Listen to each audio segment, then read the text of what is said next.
For over 70 years, one family has ruled North Korea like gods.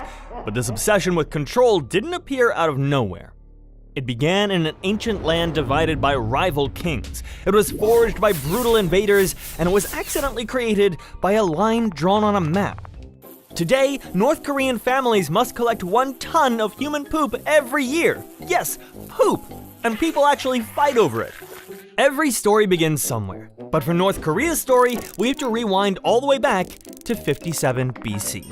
Before North Korea was North Korea, this land was a battlefield for over 2,000 years.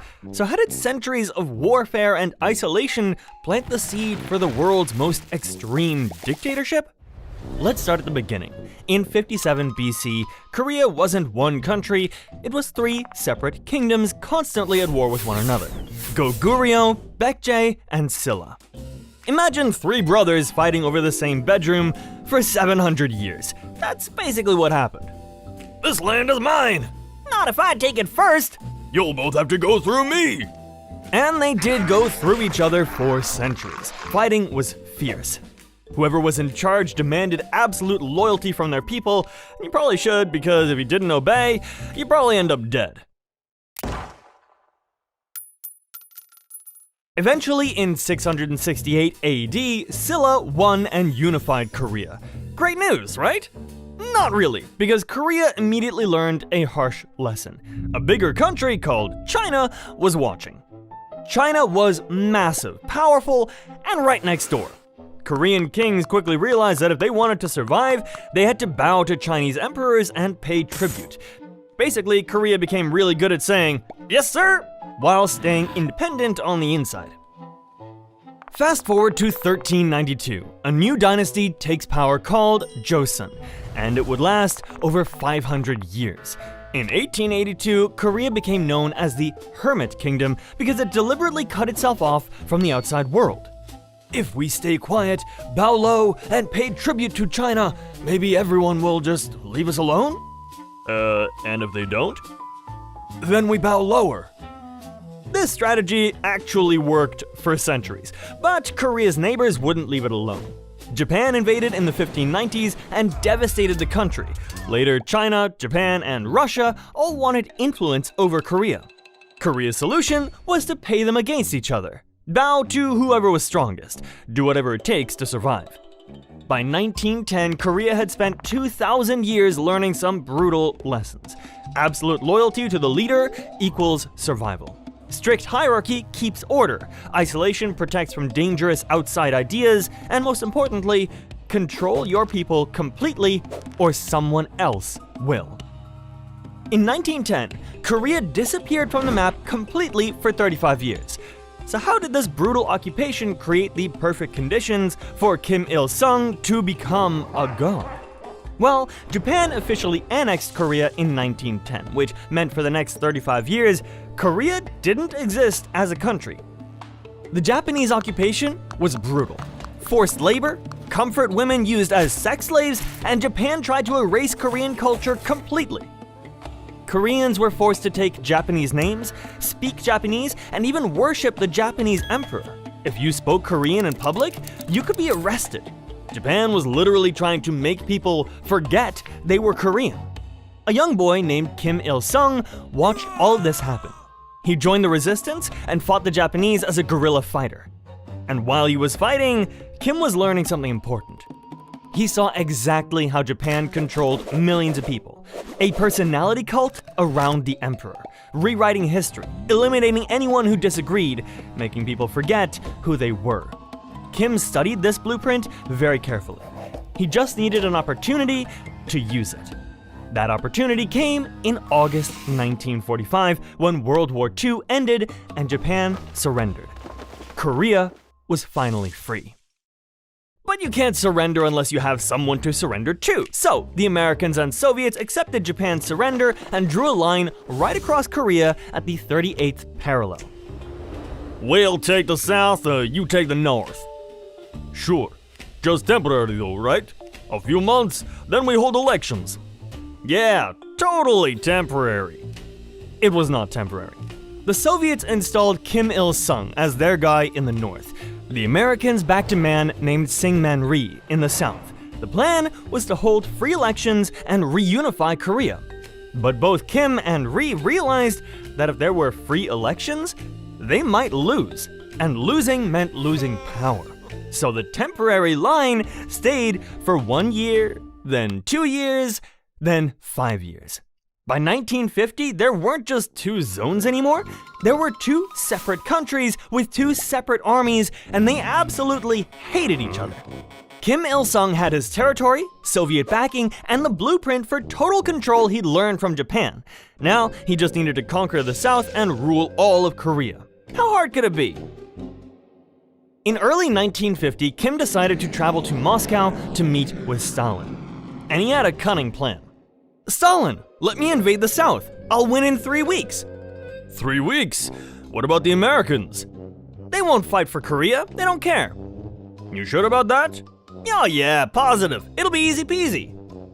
Spoiler alert, it wasn't as easy as he thought. On June 25th, 1950, North Korea invaded, and at first, Kim looked like a genius. North Korean forces rolled south with Soviet tanks. Seoul fell in 3 days. The South Korean army scattered. By August, UN and South Korean forces were squeezed into a tiny corner around Busan. One more push, and Kim would win everything. Then things changed. On September 15th, the American General MacArthur, landed troops behind enemy lines in Incheon. It was risky, but it worked. The North Koreans panicked. Within 2 weeks, Seoul was retaken. By October, UN forces were deep inside North Korea. Kim's easy-peasy war had become a disaster. North Korea was hours from total defeat. Then, China showed up. In late October, hundreds of thousands of Chinese troops poured across the border. They called themselves volunteers, which fooled nobody. Are those Chinese troops? No, just 300,000 volunteers. That's an army. Volunteer army, totally different. The war ground to a brutal stalemate right back at the 38th parallel. For 2 more years, armies fought over the same frozen hills. Finally, on July 27, 1953, they signed an armistice. Not a peace treaty, just an agreement to stop shooting. The final toll was really bad. Over 3 million people died. Entire cities flattened, and after all that blood, the border ended up exactly where it had started in 1945. Kim's 3-week war lasted 3 years and accomplished nothing except making the division permanent.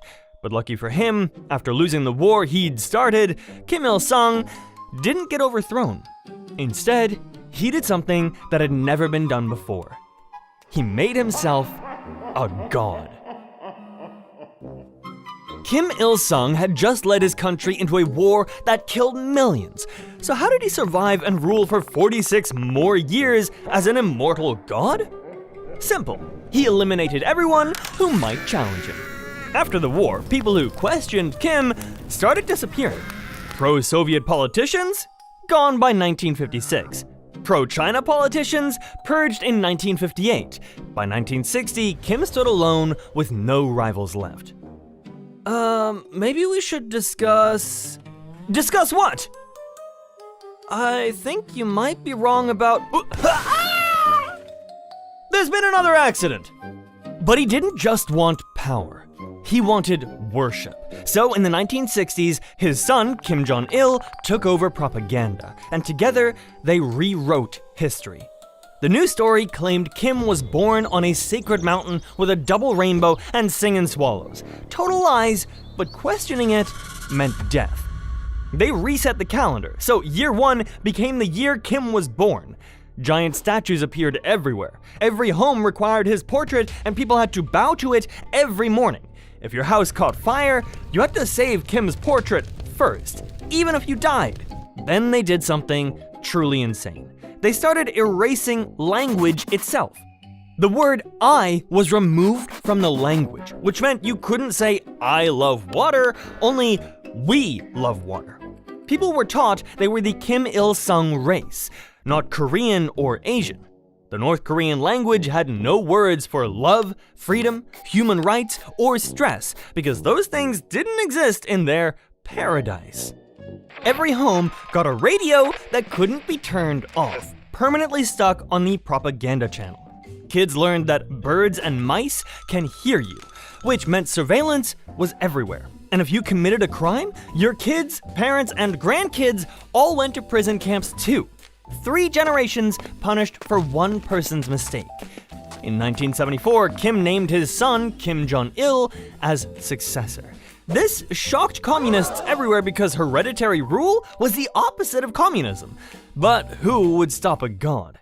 In 1991, the Soviet Union collapsed and all aid stopped. This was bad.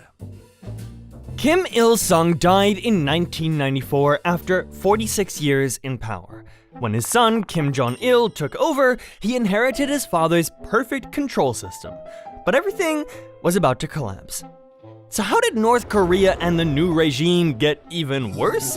When the Soviets stopped sending aid, the economy fell apart. The Soviets aren't sending food anymore. So? So, people need to eat? The North Koreans are resourceful people. They can make soup from old boots. No electricity meant no fertilizer, which meant no food. And if that wasn't bad enough, in 1995 and 1996, floods destroyed the farmland. The government stayed silent while people starved. The survival stories are horrific. People ate grasshoppers, tree bark, and rats just to survive. Dead bodies appeared on the streets daily. Some people even resorted to cannibalism, selling human meat in markets as pork.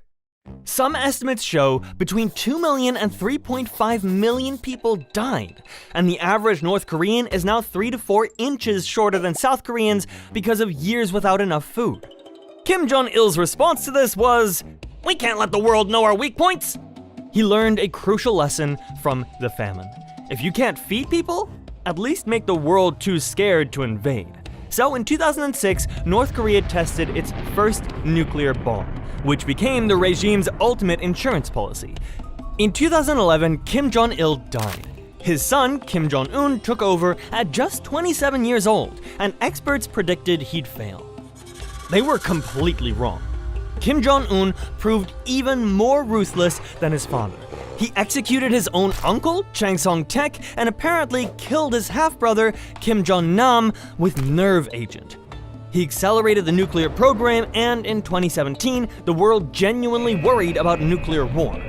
But here's what life is actually like in North Korea today.